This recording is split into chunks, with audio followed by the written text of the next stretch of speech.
భగవన్ లాభం అంటే భగవంతుని పొందడం, భగవన్ లాభం. నాకేమన్నా భగవన్ లాభం లభించదా అన్నట్లుగా, నాకేమి లభించదా, నాకు భగవన్ లాభం లభిస్తుందా లభించదా అని ఆవిడ ఉద్దేశం. నాకేమీ లభించదా, ఇప్పుడు మాతృదేవి లభిస్తుంది, తప్పక లభిస్తుంది. ఈ పాజిటివ్ యాటిట్యూడ్ మనం ఎప్పుడైతే శ్రీరామకృష్ణుల వారి వద్ద వద్దామో 50% అయిపోయినట్టే. ఏ మార్గంలో వెళ్ళాలి అనేది నిర్ధారణ అయిపోయింది. ఇప్పుడు ఆయన్ని మన సొంతం చేసుకోవాలి. ఆయన మన సొంతం చేసుకోవాలి అని అంటే ఆయన యందు మనకి ఇష్టత కలగడం కాదు, ఆయనకి మన యందు ఇష్టత కలగాలి. అడవుతుంది ఆయన చేత కనుక మనం ప్రేమింపబడగలిగితే మనకి భయం ఏమిటి చెప్పండి?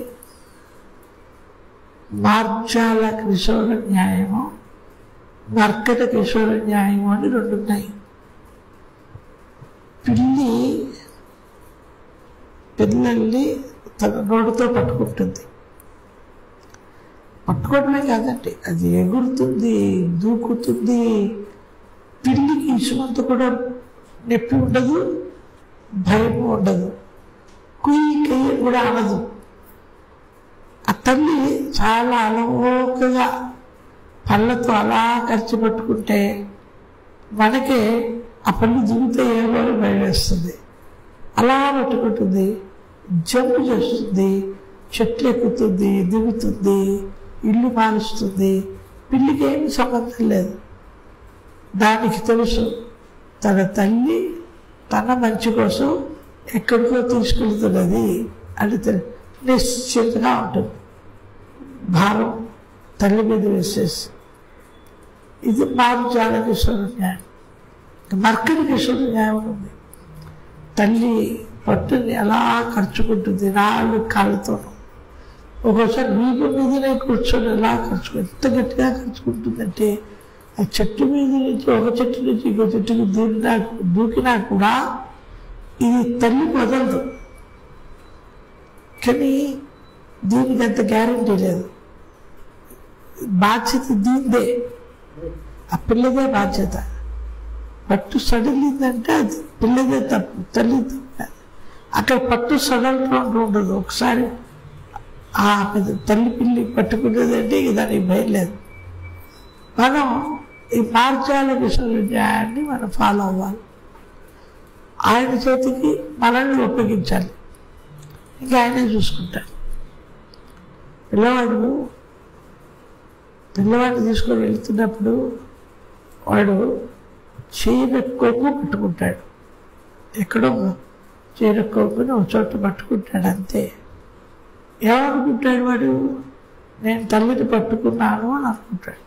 తల్లిని పట్టుకున్నాడు అంటే మొత్తం తల్లినంతా పట్టుకున్నాడు. ఆ చీర కొమ్ముని పట్టుకున్నాడు. అది చాలు వాడికి ఒక ధైర్యం. నేను తల్లిని పట్టుకున్నాను అన్న ఒక ధైర్యం వాడికి. కనీసం ఆ రకంగా అయినా శారదాదేవిని మనం పట్టుకోగలిగితే, శ్రీరామకృష్ణ వారిని మనం పట్టుకోగలిగితే చాలు. మిగతాదంతా కాగల కార్యాన్ని గద్దరులో తీశారన్నట్లుగా మిగతా కార్యం ఆయనే చూసుకుంటారు. అయితే మనలో అహంకారం ఉన్నంత వరకు కూడా మనం ఆ రకంగా పట్టు సాధించలేము, భగవంతుని పొందలేము. ఈ అహంకారం అనేది నేను ఆయన పట్టుకోండి ఏంటి, నాకేమిటి అవసరం అన్నట్లుగా అన్నింటికీ అవరోధాన్ని కలిగించేది అహంకారం. అహంకారమే మన ఆధ్యాత్మిక సాధనలో ముందుకు పోనివ్వటం లేదు. అందువల్ల మనం ముందుకు వెళ్ళలేకపోతాం. అహంకారం ఉండకూడదు. బాధ్యత, బరువు, బాధ్యత మనకి సంబంధించిన బరువు బాధ్యత అంతా భగవంతుని పైన వదిలేయాలి. నీట వచ్చినా, పాలలో వచ్చినా, నీవే తప్ప ఇంకొకటి నాకు తెలియదు అన్నట్లు అవునాలి. నాకు తెలియదు అని ఒక అహంకారి చెప్పగలడా? నా వల్ల కాదు, నాకు తెలియదు, నేను ఈ బాధ్యతలు బరువులు మోసే స్థితిలో లేను, నిన్నే నమ్ముకున్నాను, నువ్వే నన్ను కాపాడాలి ఎవరంటారు? ఒక అహంకారి అనమనండి అండు. అది ఉన్నంత వరకు భగవంతుడికి దూరంగానే ఉండాలి. ఇక్కడ శారదాదేవి అన్న మాటలు, ఆ దృశ్యాలు నిమ్న స్థితికి చెందినవి, అక్కడితో ఆగిపోకు అంతే కదా అర్థం. ఇంకా ముందుకు సాగాలి. ఆధ్యాత్మిక జీవితంలో షార్ట్ కట్లు అంటూ ఏమీ లేవు.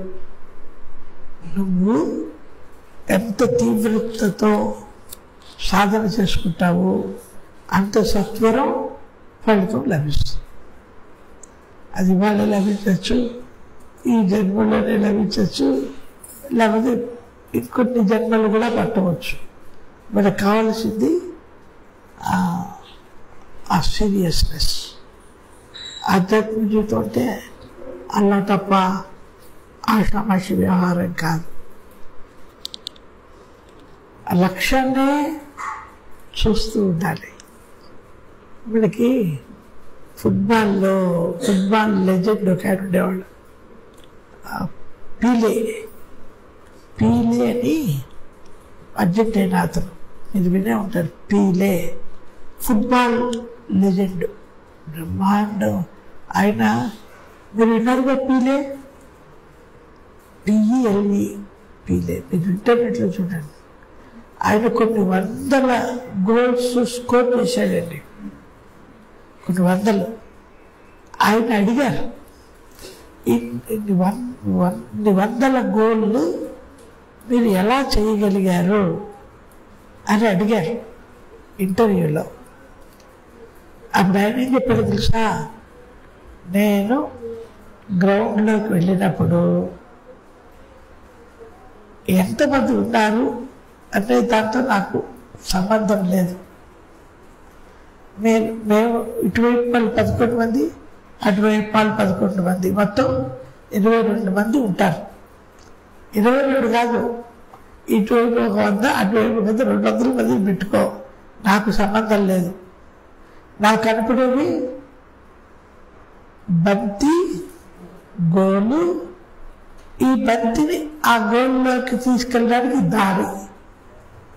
దారి కనబడుతుంది, బంతి కనబడుతుంది, దారి కనబడుతుంది, గోల్ కనబడుతుంది. ఎంతమంది ఉంటారు, నాకు ఎంతమంది ఉన్నారనే దాంతో నాకు సంబంధం లేదు. నేను ఆ బంతిని తేలికగా తీసుకెళ్ళి గోల్లో వేసేస్తాను. ఎవరన్నా ఉండదు, నాకు సంబంధం లేదు. అది లక్ష్యాన్ని చేరుకునే మార్గం. అటో గోల్ ఇటో గోల్ ఉంటుంది. ఎవరు ఉండరు, ఏ అడ్డంకులు అవరోధాలు ఉండవు. మనం కూడా ఒక 100 గోళ్ళు చేయొచ్చు. ఎవరు ఉండడు కదా, ఇంటి చాటు బతి తీసుకెళ్ళి వేయడం కష్టం అవుతుంది గోళ్ళు లేకపోతే. అలా ఉంటుంది. ఈయన ఉంటాడు, ఎంత పదన పట్టుకో, ఎన్ని అవరోధాలన్నా ఉండని, బంతిని ఎలా తీసుకెళ్లాలో దారి తెలుసు, లక్ష్యం తెలుసు. ఈ ప్రపంచంలో ఉంటున్నప్పుడు, ఈ ప్రపంచంలో ఉండే సాంసారిక, ఆర్థిక, సాంఘిక, ఇంకేం చెప్పాలి, ఎన్నో అస్తవ్యస్తాలు ఉంటాయి, కష్ట నష్టాలు ఉంటాయి, ద్వంద్వాలు అనేక ఉంటాయి. ఇవంతా మనం ద్వంద్వ ప్రపంచంలో ఉన్నాం కదా. ద్వంద్వాలు అంటే ఏంటి? సుఖ దుఃఖాలు, లాభ నష్టాలు, కష్టాలు, శీతోష్ణాలు, ఇవన్నీ ద్వంద్వాలు కదా. ఈ ద్వంద్వ ప్రపంచంలో, లౌకిక వ్యావహారిక వ్యాపార జగత్తులో కంటికి కనపడేవన్నీ అవరోధాలే. దాంతో మనం బెబ్బెళ్ళెత్తిపోతాం, చిన్న కష్టం వచ్చినా తట్టుకోలేము. అలాంటి వాళ్ళు ఆ బంతిని ఎలా తీసుకెళ్తారు లక్ష్యానికి? మనకేం కనపడాలి? సాధన. శ్రీరామకృష్ణులు లక్ష్యము ఆయన దగ్గరికి చేరుకోవాలి అని అంటే సాధన. దేన్ని సాధన చేయాలి? ఆయన నామాన్ని. ఆయన నామం అనే బంతిని సాధన ద్వారా ఆయన వద్దకు లక్ష్యాన్ని చేరుకోగలరు. ఆయన మనల్ని రక్షించేది ఏమిటి? ఆయన నామమే మనల్ని రక్షిస్తుంది, ఆయన రూపమే మనల్ని రక్షిస్తుంది. నామము రూపము అంతే కదా. అవి స్థిరమైపోతే దాన్ని ఆధారంగా చేసుకొని సాధన చేస్తూ ఉంటే ఎవరిని చేరుకోగలుగుతాం? ఆయన్నే చేరుకోగలుగుతాం. చెప్పడానికి తెలియగానే ఉంటాయి, ఆచరణలో కష్టం. అవునా కదా? ఎంతోమంది మేధావులు అడ్డుగలుగుతూ ఉంటారు. మన మేధస్సు వాళ్ళ ఉందని చాలా చిన్నది. వాళ్ళని తట్టుకోవాలా, లక్ష్యానికి చేరుకోవాలా, అవరోధాలను అధిగమించాలి కదా. వీటన్నిటితో పాటు శారీరక ఇబ్బందులు, ఆర్థిక ఇబ్బందులు, పిల్లలు, ఇళ్ళు, వాకిలి వగేరా అన్నింటికి మించి మొగుడు. అది కూడా ఒక అవరోధమే. అవరోధం కాకుండా ఎలా ఉంది? పిల్లల్లోనే తగ్గించుకోవచ్చు, ఆర్థికంగా అయినా స్థిరపడవచ్చు. పెద్ద లెక్క చేయాల్సిన పని లేదు. మొగుడు లెక్క చేయకుండా ఎలా ఉండగలం? భార్య భర్తని, భర్త భార్యని లక్షించకుండా ఎలా ఉండగలం? కాదు అని అనుకోలేం కదా. అన్నీ అవరోధాలే. అదేమ్మా. అప్పుడు మాతృదేవి నాకు భగవన్ లాభం కలుగుతుందా అని అడిగితే లభిస్తుంది, తప్పక లభిస్తుంది. ఎవరికైనా లభిస్తుంది. ఎవరికైతే సాధనలో ముందు వెళ్తూ ఉంటారో వాళ్ళకి శీఘ్రం లభిస్తుంది. రన్నింగ్ రేస్లో ఎంతమంది గెలుస్తారు? ఫస్ట్, సెకండ్, థర్డ్, లేకపోతే ఫోర్త్, లేకపోతే కన్సులేషన్ ఒక 2. పాల్గొనే వాళ్ళు ఎంతమంది? 2 మంది. 1వ ప్రైజ్ కోసం చాలా తీవ్రంగా శ్రమించాలి. లేకపోతే 2, లేకపోతే 3. ఈ 3లో వచ్చేటట్టుగా చేయాలి. అంటే నువ్వు ఎంత శ్రమ పడతావో అంత సత్వరం ఫలితం వస్తుంది. అప్పుడు మాతృదేవి ఒకరోజు మాతృదేవితో గురుదేవులను అర్చించే విధానం గురించి అడిగాను. ఈవిడ అడిగింది. శారదాదేవి శ్రీరామకృష్ణ వారు జన్మతః పూజారి, బ్రాహ్మణ కుటుంబంలో పుట్టారు. తండ్రి గారు కూడా పూజలు చేస్తూ ఉండేవారు. ఈయన కూడా తాంత్రిక సాధనలో అమ్మవారి ఇష్టమంత్రాన్ని పొంది, అమ్మవారి మంత్రాన్ని పొంది, ఆ మంత్రం పొందిన వాళ్ళే తాంత్రిక పూజ చేయగలరు. మొదటి గురుడు ఆయనే శ్రీరామకృష్ణ వారికి. ఆ తర్వాత పూజ చేయడం ప్రారంభించారు. శ్రీరామకృష్ణ వారు పూజ చేస్తూ ఉంటే ఎవరైతే పూజలు అందుకుంటున్నారో, ఎవరైతే పూజ చేస్తున్నారో, ఏ పూజా పదార్థాలు అయితే ఉండేవో అవి 3 ఒకటిగానే ఉండేవి. 3 వేరువేరుగా ఉండేవి. పూజారి, ఆ దేవత, అధిష్టాన దేవత, ఆయనకు చేసేటువంటి పూజారి ఇద్దరు ఒకటైపోతారు పూజలో. శ్రీరామకృష్ణుల వారు పూజ చేస్తూ ఉంటే ఆ దేవతనే దిగి వచ్చి పూజ చేస్తున్నారా అన్నట్లుగా ఉంటుందిట. It is a sight to see అంటారు. చూడడమే ఒక అద్భుతం. శశి మహారాజు కూడా అలాగే పూజ చేసేవారు. ఆయన శ్రీరామకృష్ణ నిధ్యానానంతరం కొంతకాలం శశి మహారాజు పూజ తీసుకున్నారు. ఆయన భారీ శరీరం, అంటే శరీరాన్ని పట్టుకొని సాయంత్రం పూట ఆరతిస్తూ ఉంటే అప్పటికి పాట రాయలేదు స్వామీజీ గారు, ఖండన భగవంతుని రాయలేదు. అప్పుడు ఆరతికి పాట ఏంటి?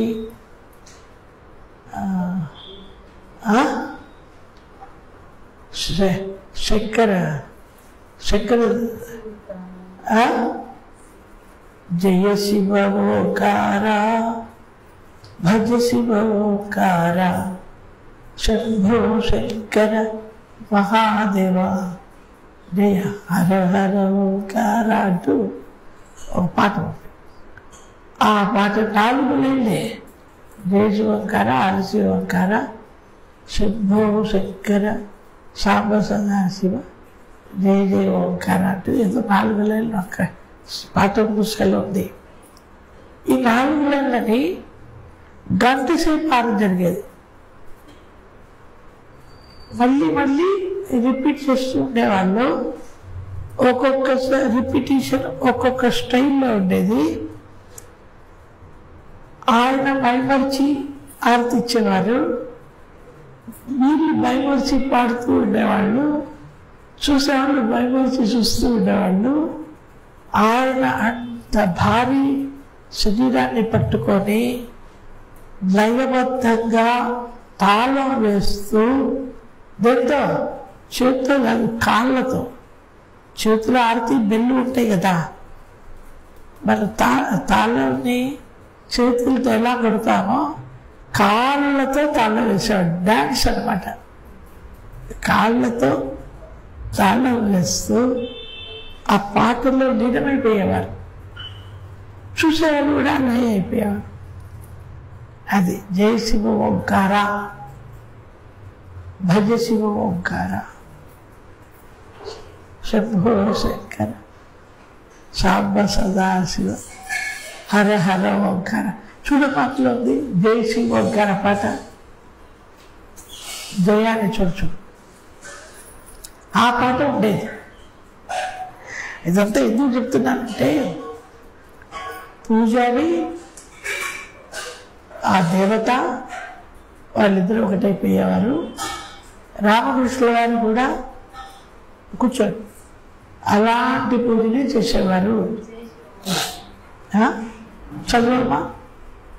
జయ శివ ఓంకార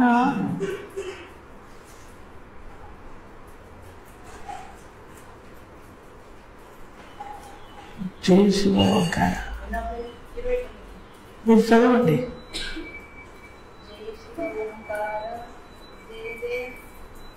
భజ శివ ఓంకార. బ్రహ్మ విష్ణు సదాశివ శంభో మహాదేవ. అదే పాటని మళ్ళీ మళ్ళీ రిపీట్ చేస్తూ అదే ఆరతి.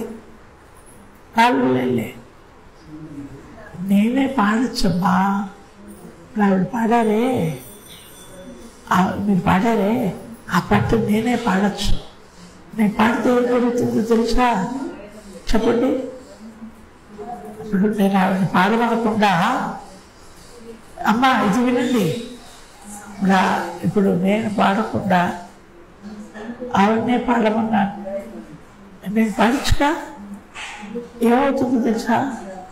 మీరు ఎవరు కూర్చోలేదు, వెళ్ళిపోతారు. వినలేక అంత ఘోరంగా ఉంటుంది. ఇది ఒక బెనర్జీ అని ఒక ఆయన ఉండేవాడు వెస్ట్ బెంగాల్లో. ఏం రావట్లేదు అదేంటమ్మా?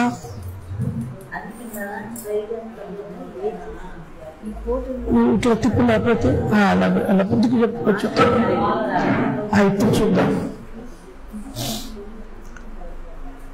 వెనకట వెస్ట్ బెంగాల్లో బెనర్జీ అని ఒక ఆయన ఉండేవాడు. అది కథ అనుకోండి, దీనికి సంబంధం లేదు. ఇప్పుడు ఈ పాత విషయం వచ్చింది కాబట్టి చూస్తున్నా.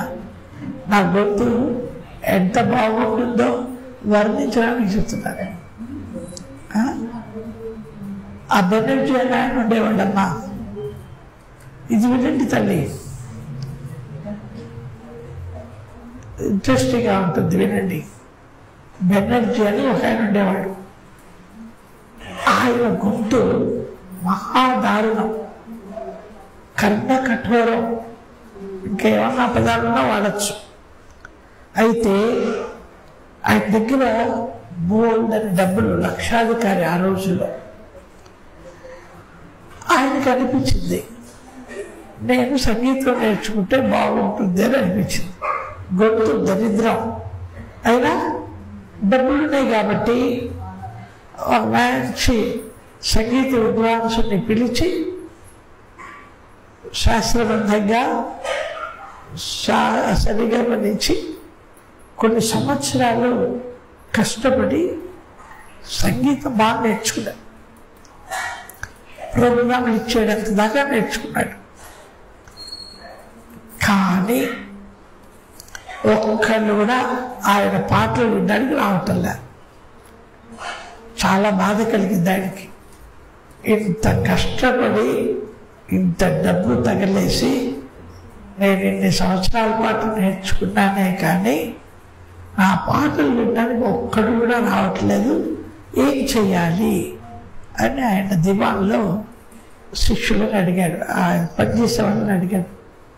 వాళ్ళు సలహా ఇచ్చారు, పేపర్లో ప్రకటన ఇద్దాం, బెనర్జీ గారి పాటని గనక రోజు 1 గంట వింటే చాలు, వాళ్ళకి నెలకి 3,000 రూపాయల జీతం, తర్వాత ఉండడానికి వసతి, ఫ్రీ భోజనం అన్నీ ఇస్తారు అని చెప్పాడు. చెప్పాడు ఎందుకు దేనికి పనికిరాని ఒక బిచ్చగాడు, చిల్లిదమ్ముడికి కొరగాని వాడు ఈ కష్టపడే అవసరం అంతా తప్పిపోతుంది, వాళ్ళంతా ఇస్తారంటున్నాడు, ఏముంది 1 గంట చూడు నాకు కావాలనుకుంటే సరి అని అప్లికేషన్ పెట్టాడు. అయితే అక్కడ ఒక కండిషన్ ఉంది, సంవత్సరం లోపల పారిపోతే వాళ్ళని పట్టుకొచ్చి 30,000 రూపాయలు, దానికి 10 రెట్లు ఎక్కువ, 30,000 రూపాయలు ఫైన్ ఇవ్వాలి, లేకపోతే వాడిని చంపేస్తాము అని బాండ్ రాసి ఇవ్వాలి 1 సంవత్సర కాలానికి. 1 సంవత్సరం కదా బాండ్ రాసి ఇచ్చాడు, చేరాడు. మొదటి రోజు 2 నిమిషాలు కూడా వినలేకపోయాడు, అట్ట ఘోరం ఆయన గొంతు. పాప ఎలాగో కష్టపడి 1 రోజు విన్నాడు, 2 రోజులు విన్నాడు, 3వ రోజు ఇక నా వల్ల కాదు అనుకున్నాడు. ఫైన్ కట్టడానికి డబ్బులు లేవు, ఆయన మనుషులు అంతా తిరుగుతూ ఉంటారు, ఏం చేయడానికి తోచక ఆ ఊరు బయట ఒక రావి చెట్టు ఉంటే మర్రి చెట్టు ఊరేసి చచ్చిపోయాడు. అయ్యో దొరికాడు కదా ఒకడు అనుకుంటే వాడు కాస్త చచ్చాడు. మళ్ళీ ప్రకటన ఇచ్చాడు, మళ్ళీ ఇంకోటి వచ్చాడు, వీడికన్నా దరిద్రుడు ఇంకోటి వచ్చాడు. వాడేం చేశాడు, ఇయ్యల వెంకులన్నీ కొనుక్కొచ్చుకున్నాడు, దూదులు దగ్గర పెట్టుకున్నాడు, దిట్టంగా చెవులన్నీ మూసుకున్నాడు, గుడ్డలు కట్టుకున్నాడు, కూర్చున్నాడు. ఎన్ని గుడ్డలు కట్టుకున్నా, ఎన్ని ఇయర్ పెంకులు వేసుకున్నా ఆ పాటని 5 నిమిషాలు కూడా వెళ్ళకపోయాడు. ఇక రావలేదు, అంత దారుణం ఆ గుర్తు, దానికి ఏం పేరు పెట్టాలో తెలియదు. ఆయన ఆ వల్ల కాదనుకున్నాడు. వీటి కూడా అదే మర్రి చెట్టు దగ్గరికి వెళ్ళాడు, ఉదేసుకుందాం. ఆవిడ కూడా ఇంతకుముందు ఉంటుంది కదా, ఏం రా బెనర్జీ గారి ఇంటి నుంచి వస్తున్నావా అన్నాడు. నీకు నాకు తెలుసు అన్నాడు. నేను అలా వచ్చి ఇలా చచ్చిన వాడిని, నువ్వు ఎందుకు చస్తావు, నేను బతుకుంటే ఏ మంచి పని చేయలేదు, నీకు నేను ఒక ఉపకారం చేస్తాను, చచ్చిన తర్వాత మంచి పని చేయటి. ఏమిటా మంచి పని, నేను వెళ్ళి ఎవరినో ఒకరిని పట్టుకుంటా, నువ్వు రా, నువ్వు వచ్చి నేను వచ్చాను అని చెప్పు, నేను ఆవిడని వదిలేసి ఇంకోళ్ళని పట్టుకుంటా. ఇలా ప్రతి వాళ్ళని పట్టుకుంటూ ఉంటా, నువ్వు వదిలిస్తూ ఉండు, వాళ్ళు నీకు డబ్బులు ఇస్తారు, ఆ డబ్బులు బెనర్జీకి ఇచ్చేసి నువ్వు బయటపడు సలహా ఇచ్చి. ఏదో బాగుంది అనుకున్నాడు. మూడు డబ్బులు సంపాదించిన వీడు వెళ్ళగానే అది వెళ్ళిపోతుంది. మంచి పేరు వచ్చిందండి. దయ్యాలను వదిలించడంలో వీడు బెస్ట్. మొత్తం ఊరంతా తెలిసిపోయింది, ఆ దేశంతో తెలిసిపోయింది వీడి గురించి. మంచి పేరు ప్రఖ్యాతి అన్నీ వచ్చాయి. వాళ్ళ డబ్బులు, ఆ డబ్బులతో బయటపడ్డాడు, పెళ్లి చేసుకున్నాడు, హాయిగా నడుస్తుంది. వాడేం చేశాడు, ఒక రాణి గారిని పట్టుకున్నాడు, రాణి గారి కూతుర్ని పట్టుకున్నాడు. రాజుగారు ఏం చేశారంటే వీటి పట్టుకున్నాడు. వీడి దయాన్ని వదిలిస్తాడని పేరుంది కదా, వదిలిస్తానన్నాడు. వెళ్ళాడు. వెళ్ళిన తర్వాత అదన్నది, రే ఇంతవరకు మూడంత సంపాదించాం, పెళ్ళి కూడా చేసుకున్నాం, ఆ డబ్బులతో నీకు 2-3 తరాలకి ఇబ్బంది లేనంతగా సంపాదించుకున్నావు, ఇంకా ఆశ చావలేదా?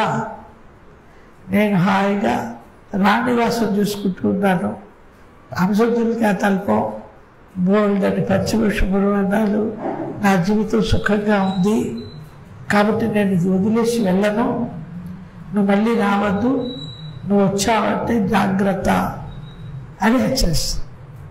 అప్పుడు వీడన్నాడు, వదల్చడం నా వల్ల కాదండి, మీరు వేరే వాళ్ళ చూసుకోండి అన్నాడు. ఇన్ని 100 మందికి వదిలిచిన వాడివి నా కూతురు విషయం వచ్చేటప్పటికీ కాదంటావా? మర్యాదగా వదిలిచు, లేకపోతే నేను గురి వేస్తాను, 1 వారం రోజులు టైం అది పంపిస్తాను. వీడింటికి వచ్చాడు. ఇక నేను చనిపోవడం ఒకటే మార్గం అనుకున్నాడు. ఇంట్లో వాళ్ళు ఏడంటో మొదలెట్టారు. కానీ ఒక బ్రహ్మాండమైన ఆలోచన వచ్చింది. వారం ఐదుకు వెళ్ళాడు.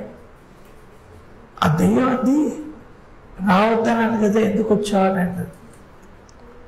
అంటే ఏం లేదు, నాకు నువ్వు ఎంతో ఉపకారం చేసావు, నీకు కూడా ప్రత్యుపకారం చేద్దామని వచ్చాను. ఏంటది? ఏం లేదు, బెనర్జీ గారు ఇక్కడికి వస్తున్నారట పాట పాడడానికి, ఆ విషయం నీతో చెప్పడానికి వచ్చాను అన్నాడు. ఎప్పుడైతే బెనర్జీ పేరు విన్నదో అక్కడి నుంచి ఆ దయ్యం కూడా పారిపోయింది. నేను బాగానే అనుకోండి, ఆ రాక్షసు ఆ దయ్యం కూడా ఉంటాయి కదా, మీరు కూడా ఎవరు ఉండరు. అందుకని అబ్బాయిని పాడవలేదు. అందుకనే ఈ భజన టైంలోనే ఉండరు, వెళ్ళిపోతాను. నాకు దానికి చాలా దూరం. కొంతమందికి కొన్ని ఇవ్వరు, శ్రీరామకృష్ణ వారు కక్ష చేస్తారు. అలాగా లేకపోతే గుండెలను రక్షించే విధానాన్ని గురించి మాతృదేవిని అడిగారు ఆవిడ. అప్పుడు శారదాదేవి అంటున్నారు, నువ్వు సంసార జీవితం గడుపుతున్నావు, సాంప్రదాయకంగా నువ్వు పూజ చేయలేవు, నేను చేస్తున్నట్టు నువ్వు చేయలేవు, పద్ధతి ప్రకారం సార్ వ్యాకులతతో ఆయన్ని ప్రార్థించు. ఏమీ పూజలు అక్కర్లేదు, ఏమీ అక్కర్లేదు. కావలసినది ఏంటి? వ్యాకులత. వ్యాకులత అంటే తెలుసుగా, నీళ్ళలో ఉంచుతాడు గురువు. ఒక సెకండ్ లేదు, కొన్ని సెకండ్లు ఏదో పెట్టింది, ఎలా ఉందిరా అన్నాడు. ఊపిరి కోసం ప్రాణం పోయినంత పడిందండి అంటాడు. ఊపిరి కోసం ఎలా తల్లడిల్లాడో దాన్ని వ్యాకులత అంటారు. భగవంతుని దర్శనం కలగకపోతే ఇక నేను లేను అనే భావాన్ని, అటువంటి వ్యాకులతతో ఆయన్ని ప్రార్థించు. నీకు అవసరమైనదంతా ఆయనే సమకూరుస్తారు. చందమామ అందరికీ మామయ్యే కదా. ఆయనలో హెచ్చుతగ్గులు లేవు, తనామానాలు లేదు. ఎవరైతే ఆయన ఏం కోరుకుంటారో అన్నీ ఇస్తాడు. నిజానికి అదేనండి, భగవంతుడు మనం ఏది కోరుకుంటే అది ఇస్తాడు. ఏది కోరుకోకపోతే అన్నీ ఇస్తాడు. శ్రీరామకృష్ణుల వారు అంతే, కోరుకుంటే కోరిక నెరవేరుతుంది, అందులో సందేహం లేదు. ఎందుకు కోరుకోవడం? నువ్వే కావాలని కోరుకుంటే సరే. రాజుగారు ఏం చేశారు? గదుల్లో, ఒక గదిలో బంగారం, ఒక గదిలో వెండి, ఒక గదిలో వజ్రాలు, వైడూర్యాలు, ఒక గదిలో పట్టు వస్త్రాలు, ఇంకో గదిలో ఇంకోటి అంతకన్నా ఆకర్షణీయమైన వస్తువులు ఇంకో చోట్ల అన్ని గదుల్లో పెట్టాడు. పెట్టి ఆయన ఆ గదుల దాటిన తర్వాత ఒక సింహాసనం మీద కూర్చున్నారు. మీకు ఏం కావాలో అది తీసుకోండి అని అన్నారు. ఒక ఆవిడ తీసింది, ఈ గదులు బయటికి వెళ్ళలేదు, నేరుగా రాజుగారి దగ్గరికి వెళ్ళి ఆయన పట్టుకుంది, నువ్వు కావాలి అన్నది. రాజుగారే తలవాడైతే ఇలాంటి గదులు ఎన్నైనా ఉంటాయి. మిగతా వాళ్ళు ఏం చేస్తారు? నాకు ఈ బంగారం చాలు, నాకు ఈ వెండి చాలు, నాకు ఈ బట్టలు చాలు అలా అనుకుంటారు. ఈవిడ తెలియదు ఆవిడ, నేరుగా నాకు ఇవన్నీ వద్దు, నాకు నువ్వే కావాలన్నది. రాజుగారినే పట్టుకున్నది. అలాగా మనకు కావాల్సింది ఆవిడ. కానీ మెజిషియన్, మ్యాజిక్ రెండు ఉంటాయి. మనకి మెజిషియన్ ఇంపార్టెంటా, మ్యాజిక్ ఇంపార్టెంటా? ఆయన మ్యాజిక్ ద్వారా చేసే లడ్లు కానీ డబ్బులు కానీ అన్నీ మాయమైపోయేవి. కానీ మ్యాజిక్ చేసేది చూడండి, ఆయన శాశ్వతం, ఆయన పట్టుకోవాలి. ఎవరు మెజిషియన్? ఎవరు? శ్రీరామకృష్ణ వారు. మనమంతా మ్యాజిక్ కానీ ఆయన ఇప్పుడు ఉండేవాడు. అందువల్ల ఆయన వైపు వెళ్ళాలి మన మనస్సు. ఒకరోజు నేను మా అమ్మ మాతృదేవుని చూడడానికి వెళ్ళాం. మాతృదేవుడికి నమస్కారం చేసి, అమ్మ చాలాసేపు బండి కోసం వేచి ఉండవలసి వచ్చింది, అందుకే ఇంత ఆలస్యమైంది అని చెప్పింది ఆవిడ. లేటుగా వచ్చారు తల్లిదండ్రులు, ఈ శైలిబాల ఆవిడ తల్లి, వాళ్ళిద్దరు.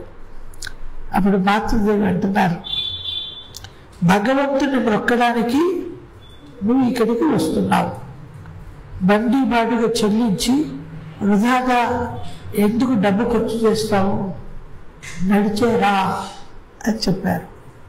నడిచిరమ్మన్నారు. శారదాదేవి భగవంతుని దగ్గరికి వెళ్ళాలంటే కొంచెం కష్టపడి వెళ్ళాలి. కేదార్నాథ్ వెళ్ళాలంటే కష్టపడి నడవాలి. హెలికాప్టర్లో వెళ్తానంటే అలా ఏముంటుంది? దానివల్ల హెలికాప్టర్ కుప్ప కూలిపోయింది మొన్న కదా.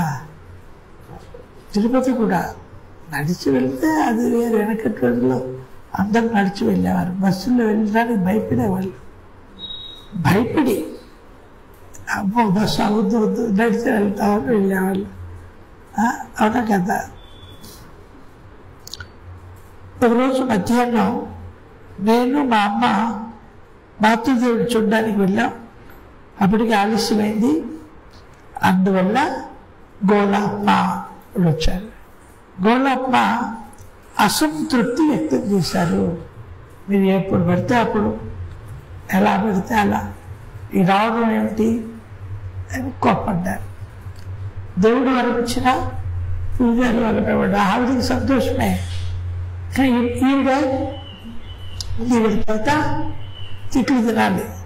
తర్వాతనే ఆవిడ దర్శనం. చాలా చోట్ల అలా ఉంటుంది. మరి అడ్డుకున్న వాళ్ళు ఎవరు? వెంకటేశ్వర స్వామి అడ్డుకోడు. ఎవరు వచ్చినా ఒకటే ఆయనకి, ఎవరు వచ్చినా ఒకటే. అడ్డుకోవడానికి 3 మంది ఉన్నారు. మీరు మాతృదేవిని దర్శించుకోవడానికి రాలేదు, వచ్చింది ఆవిడని దర్శించుకోవడానికేగా. ఇబ్బంది పెట్టడానికే వచ్చారు. మాతృదేవిని చూడడానికి రాలేదు, మాతృదేవిని ఇబ్బంది పెట్టడానికే వచ్చారు.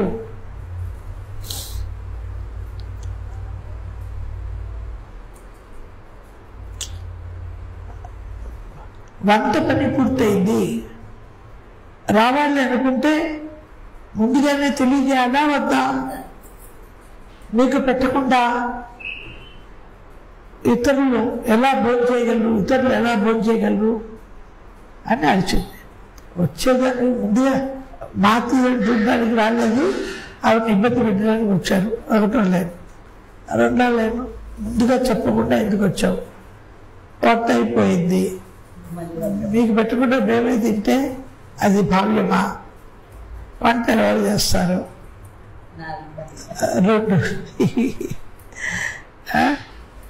తర్వాత పిదప మాతృదేవితో నీ సంగతి తెలిసిందే కదా అమ్మా, ఆమె కూడా అక్షతలు వేస్తున్నారు. ఈవిడ నీ సంగతి తెలిసిందే కదా అమ్మ అంటూ ఎవరి దగ్గరికి వచ్చినా 2 చేతులు చాపి వారిని ఆహ్వానిస్తావు. నీకు అదే పని. ఏం చేయగలం మేము? గోలాత్మ అలా అంటూ ఈసారి ఎవరు నీ దగ్గరికి వచ్చి ఇలాగా అమ్మ అన్నా కూడా నేను ఉపేక్షించేది లేదు, వాళ్ళు బయటికి తరిమేస్తాను అని బాగా తన కోపం అంతా ప్రదర్శించారు. శారదాదేవి దగ్గర కూడా ఆ రోజు మాత్రమే కాదు, మామూలుగా ఎప్పుడు ఆలస్యంగానే వెళ్ళేదాన్ని. ఇంటి పనులన్నీ చేసుకోవాలి కదా, తర్వాత ఇంటి పనులను పూర్తి చేసుకొని నేను బయలుదేరగలిగేదాన్ని. అందుకే ఆలస్యం అవుతుంది. అందువల్ల మాతృదేవి వారు మాత్రం ఏం చేయగలరు? ఇంటి గోళాపాత అంటున్నారు, వాళ్ళు మాత్రం ఏం చేయగలరు? ఇంటి పనులను పూర్తి చేసుకునే కదా రావాలి. ఆడవాళ్ళకు ఉండే కష్టాలు నీకు ఆ మాత్రం తలకెక్కవా అని వీళ్ళు కూడా కోప్పడ్డారు. నేను బయలుదేరడానికి ఉద్యుక్తి లేనప్పుడు, వెనక్కి వెళ్ళిపోవడానికి రెడీ అయినప్పుడు భోజనం చేయకుండా వెళ్ళిపోతారా ఏంటి? ఇన్నాక గోళాత్మ ఇచ్చిన స్ట్రోక్కి భోజనం వద్దు, చట్టుబడ్డలు వద్దు, ఎవరు వండుతారు అలా అంటే ఏం చేస్తుంది పాపం? భోజనం వద్దమ్మా మేము వెళ్ళిపోతాము అంటే భోజనం చేసి వెళ్ళండి అని చెప్పారు. ఇవిడికి ఏం తెలియదు అక్కడ ఎంత వంట ఉంది, ఎంత భోజనం ఉంది ఏమిటి. ఇదే అవస్థ శ్రీరామకృష్ణుడు అన్నప్పుడు. ఆవిడ ఆరోగ్యం ఎలా ఉంది, చేయగలిగే స్థితిలో ఉన్నారా లేదా, ఇవి ఏమీ తెలియవు. రామకృష్ణుడు దూరంగా ఉండి ఇవాళ 7, 6, 5 నెంబర్ చెప్పేవారు వాళ్ళకి. అప్పుడు ఆవిడ ఎవరు వచ్చారా అని ఎంక్వైరీ చేసి వాళ్ళకి ఇష్టమని వాళ్ళకి తగ్గట్లుగా ఆవిడ చేస్తూ ఉండేది. అదే అవస్థ ఇప్పుడు ఈవిడికి వచ్చింది. గోళమ్మ కాదు, శారదాదేవికి. ఈవిడేం చేసింది? రామకృష్ణులాగా వచ్చిన వాళ్ళందరినీ కిచెన్కి పంపిస్తుంది. కిచెన్ గోళమ్మ చేయలేక అరుపులు గోళలు అంతే కదా. వెళ్ళండి, భోజనం చేయండి. ఇంట్లో వంట చేసే వచ్చాము, అన్నీ సిద్ధంగా ఉన్నాయి, పర్వాలేదు అక్కడికి వెళ్ళి భోజనం చేస్తాము అని అన్నారు. నేను అక్కడే భుజించాలి అని మాతృదేవి అభిలషించారు. అలా వెళ్ళడానికి వీల్లేదు. ఎన్నింటి దాకా? 5 దాకానా? అంతే, 4:30. టైం తెలియదు. లేకపోతే ఎవరో ఒకళ్ళు వస్తారు. 4:30 దాకా టైం అయిపోయింది. 3:30 నుంచి 4:30 దాకా టైం అయిపోయింది. మీరు భోజనం చేయకుండా వెళ్ళకూడదు అని చెప్పేశారు. మేము అక్కడే సరే అన్నారు. సరే, ఇది గోళాత్మకి వెళ్ళింది. లేకుంటే గోళాత్మకి కోపం వస్తుంది. శారదాదేవి మీరు కనుక భోజనం చేయకుండా వెళితే గోళాత్మకు కోపం వస్తుంది. ఇది ఎగతాళిగా అన్నమాట. ఎవరు కోపం రాదు, సంతోషమే.